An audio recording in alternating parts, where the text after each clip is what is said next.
नमस्कार प्यारे बच्चों, आप सभी का कक्षा 10वीं में स्वागत है। ना तो आपको आदत है ऐसे पढ़ने की और ना ही हमें आदत है ऐसे पढ़ाने की, पर समय के इस दौर में जो बदलाव आ रहे हैं हमें उसके साथ बदलना ही होगा। कक्षा 10वीं में आप लोगों का जो पहला विषय है पद्य खंड से, वह है साखी, जिसके रचयिता कबीर दास जी हैं। ऐसा माना जाता है कि कबीर दास जी का जन्म 1398 ईस्वी में हुआ था। इनकी कविताएं लोगों को जीवन जीने की कला सिखाती हैं, वे लोगों को प्रत्यक्ष ज्ञान देती हैं। कबीर दास जी स्वयं अनपढ़ थे, उन्होंने कभी पढ़ाई नहीं की थी, पर देखिए ये एक ऐसे संत थे जिन्होंने स्वयं न पढ़ते हुए भी लोगों को, इस पूरे संसार को बहुत ज्ञान दिया। आज हम ये साखी जो पढ़ने जा रहे हैं उसमें एक एक दोहे को मैं पहले पढ़ूंगी और फिर आपको उसका अर्थ समझाती जाऊंगी। पहला दोहा है, ऐसी वाणी बोलिए मन का आपा खोए, अपना तन शीतल करे औरन को सुख होई। अर्थात हमें ऐसी वाणी बोलनी चाहिए जिससे हमारा घमंड न झलकता हो। अर्थात जब हम बोले तो उसमें अहंकार नहीं होना चाहिए। अपना तन शीतल करे, जब हम अपने घमंड को त्याग कर सबसे मीठा बोलेंगे तो हमें भी अच्छा लगेगा और सामने वालों को भी अच्छा लगेगा। दूसरा दोहा है, कस्तूरी कुंडली बसे, कस्तूरी कुंडली बसे, मृग ढूंढे वन माही, ऐसे घटी घटी राम है दुनिया देखे नाही। अर्थात कस्तूरी हिरण की नाभि में होती है और हिरण अनजान होकर पूरे वन में उसे ढूंढता रहता है। इसी प्रकार से राम या ईश्वर हमारे हृदय में ही निवास करते हैं और हम उन्हें हर जगह, मंदिर, मस्जिद, गुरुद्वारे, चर्च, हर जगह उन्हें ढूंढते रहते हैं। अर्थात ईश्वर का वास हमारे भीतर ही है। अगर आज के दृश्य में मैं इस दोहे को आपको समझाऊं तो ये कुछ इस प्रकार से होगा कि देखिए, अभी सब मंदिर, मस्जिद, गुरुद्वारे सब बंद हैं और हमें ये एहसास हो रहा है कि ईश्वर तो हमारे हृदय में ही है। अर्थात उन्होंने कहा है कि मैं तुम्हारे भीतर हूं और तुम मुझे बाहर कहाँ ढूंढते फिर रहे थे।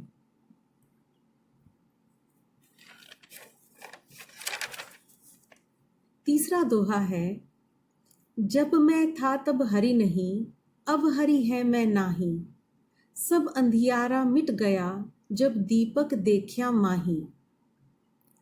जब मैं था तब हरि नहीं, यहाँ पर मैं का अर्थ है अहंकार। यहाँ पर मैं का अर्थ है अहंकार, यानी जब हमारे भीतर में अहंकार होता है, घमंड होता है, तब हमें कभी ईश्वर की प्राप्ति नहीं हो सकती। सब अंधियारा मिट गया, जब हम अपने अहंकार को दूर कर देते हैं और उस मैं को हटा देते हैं, जब वो अंधकार दूर हो जाता है, जब दीपक देखा माही, जब हमें ज्ञान रूपी दीपक का प्रकाश मिलता है तो हमारे भीतर से वो अहंकार या मैं जो है वो हट जाता है। इसीलिए उन्होंने कहा है, जब तक मनुष्य के हृदय में अहंकार था, उसका वास था, तब तक उसे ईश्वर की प्राप्ति नहीं हो सकती। जब वह अहंकार को छोड़ देता है और ज्ञान रूपी दीपक को जलाता है, तब उसके भीतर के अज्ञान का अंधकार नष्ट हो जाता है। यहाँ अहंकार को अंधकार और ईश्वर को दीपक बताया गया है। कबीर दास जी की जो भाषा है उसे सदुकड़ी भाषा या पंचमेल खिचड़ी भी कहा जाता है। कबीर दास जी एक ऐसे संत थे जो सदा एक स्थान से दूसरे स्थान पर भ्रमण करते रहते थे।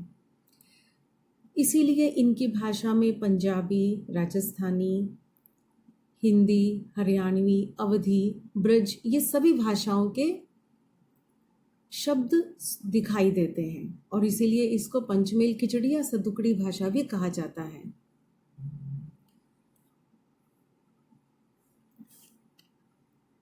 सुखिया सब संसार है, सुखिया सब संसार है, खावे अरु सोए, दुखिया दास कबीर है, जागे अरु रोवे। इस दोहे का अर्थ थोड़ा गहन है, थोड़ा गहरा अर्थ है। यहाँ पर कबीर दास जी कहते हैं कि ये सारा संसार केवल भौतिक सुखों को चाहता है और उन्हीं सुखों को भोगते हुए केवल खाने और सोने में व्यस्त है, अर्थात उनके जीवन में परमात्मा को प्राप्त करने जैसा कोई लक्ष्य नहीं है। ये मनुष्य केवल खाने और सोने में व्यस्त हैं, उन्हें किसी प्रकार की चिंता नहीं है। वे सत्य को जानना ही नहीं चाहते। और ये सत्य क्या है? सत्य है ईश्वर की प्राप्ति। कबीर जी के अनुसार दुनिया के सबसे दुखी व्यक्ति वे स्वयं हैं। स्वयं अर्थात कबीर जी। वे अपने आप को दुखी क्यों मानते हैं? क्योंकि वे कहते हैं कि वे तो प्रभु के वियोग में जागते रहते हैं। वियोग का अर्थ है बिछड़ना, अर्थात वो ईश्वर से दूर हैं, इसलिए वे उनके वियोग में जागते रहते हैं। उन्हें सांसारिक मोह नहीं है, इसलिए वे कहते हैं सुखिया सब संसार है, खावे अरु सोए। खावे अरु सोए अर्थात खाता है और सोता है, यानी अपने हर रोज के कामों में इतना तल्लीन है, इतना व्यस्त है कि उसे केवल कमाना, खाना और सोना, इसी में उसको पूरा सुख दिखाई देता है।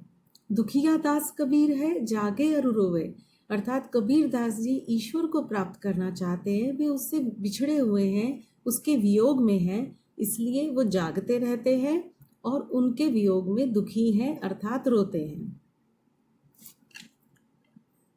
पांचवी साखी है, विरह भुवंगम तन बसे, मंत्र न लागे कोई, राम वियोगी ना जीवे, जीवे तो बौरा होई।